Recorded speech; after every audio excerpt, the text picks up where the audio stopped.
Are indestructible shoes really indestructible? Stay tuned to find out. Hey guys, it's Paul here with Tool Metrics, and if you're on Facebook, you may have seen a lot of buzz around these new shoes called Indestructible Shoes. And if you Google around, you'll find a lot of sort of infomercial style reviews on these, and I'm going to give you a real review, real world tests that are applicable to how I wear shoes, really focused on the sort of abuse that they would get in a workshop environment, as well as just kind of a walking around and casual everyday shoe. So I'm not going to run over my foot with a car, so if you're looking for that, you'll find a lot of examples of people doing that in these videos. I'm going to focus again on kind of the stuff that these shoes would actually have to endure. I've got a torture test lineup with things from my shop: drill, nail gun, grinder, a little bit of fire, some cutting tools, and an impact tool as well. So first, just let me talk about the main thing that is important to me in a shop shoe or any other kind of shoe, and that's comfort. Just for comparison, my main go-to shop shoe for the last decade is the Merrell Jungle Moc, and I've had really good luck with these. This is probably my fourth or fifth pair over that time frame, and I just absolutely love them for the comfort and the slip-on and off convenience. So that's sort of, as I compare this from really a comfort factor, that is my point of reference. I've been wearing the Indestructible shoe now for about a month and a half, and I have done a lot of things with it: hiking, biking, and a lot of shop time.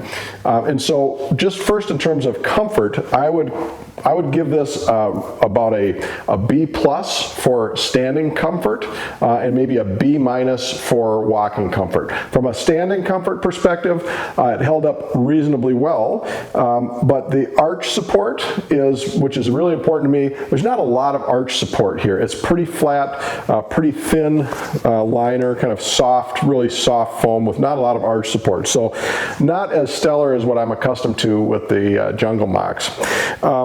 From a walking perspective, not a ton of support, not bad either, but not a ton of support. And there's this sort of rough shell that is kind of coarse, and it's sort of abrasive on the back of my heels, even though the shoe fit really nicely. I wear a size 11, and right out of the box, very nice fit, but just in walking, the abrasion is a little bit hard on the heel of my foot. So that's why I kind of score it good but not great in terms of comfort for standing and hiking. Okay, now with that, let me get into a few torture tests. And again, I'm not trying to reproduce what you've seen in other reviews, and I put it through some items, some tests that are more applicable to what it would receive in my shop. So I'm going to concede that it has a steel toe, and that has shown itself to be pretty durable. Just in thumping on it with something like this hatchet or a hammer, it holds up solidly, no complaints.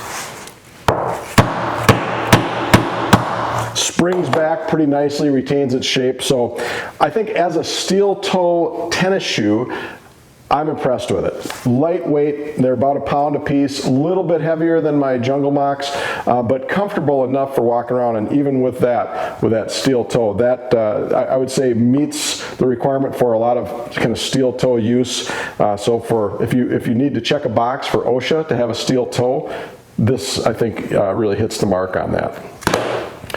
Now let me take a drill and just see if where it may or may not allow it to penetrate. So this being a brad point bit, I am not going to expect that I'm going to drill through the steel toe, and it doesn't. Now let me just try a spot on the shoe that is not steel and see how it fares. Okay, it immediately went through without any hesitation. So not going to protect you against drill bits. Okay, so now let me try something sharp.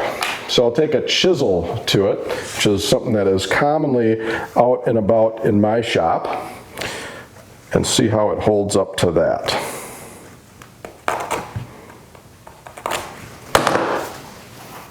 Okay, so chisel went right through it without any hesitation.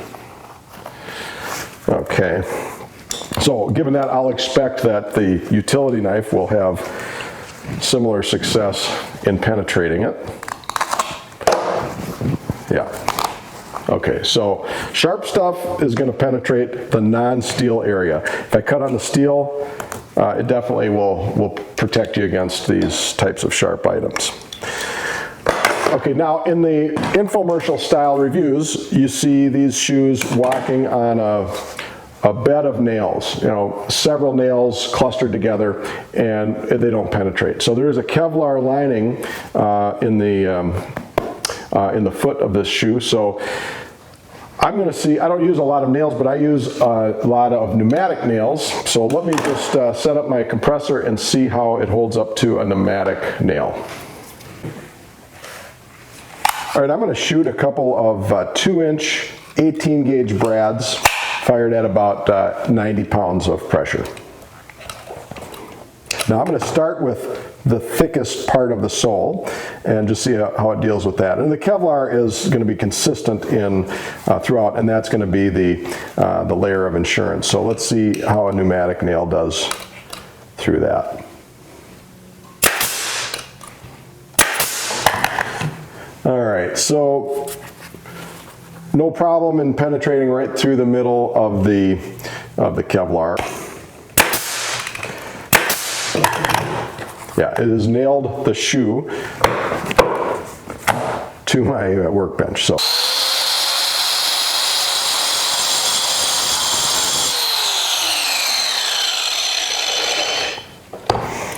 All right, that held up remarkably well. Quickly, easily penetrated through the thin membrane, but did not penetrate through that steel toe. That is a very, I think, serious piece of steel that is protecting your toes.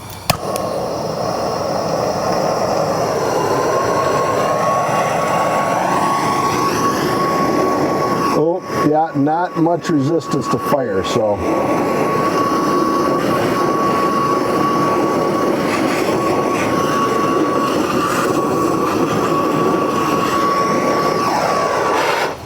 But they don't advertise it as being a fire resistant shoe, so just a test that I wanted to try. I also wanted to give them a little stress test around the eyelets. I did hear someone indicate that theirs did not come with the metal rings in the eyelet, and they broke right away on them, kind of a tear out right in here. So I'm just going to give this a little stress test to see. All right, I was pulling on that about as hard as I could and did not have any tear out, so that passes the test for me. I think from a durability standpoint, this is not the most robust piece of material, but those eyelets are metal lined and held up solidly to that stress test. All right, that wraps up my look at the Indestructible shoe, which I would characterize as a shoe with a great steel toe, a Kevlar lined sole that can meet OSHA requirements for puncture resistance. It's a shoe of average durability, average comfort, and it's available at a decent price point. Let me know down below if you have any questions, and I will answer whatever I can regarding the Indestructible shoe. I also hope you'll subscribe and come back to the Tool Metrics channel for more woodworking, wood turning, and DIY related videos. Thanks for watching.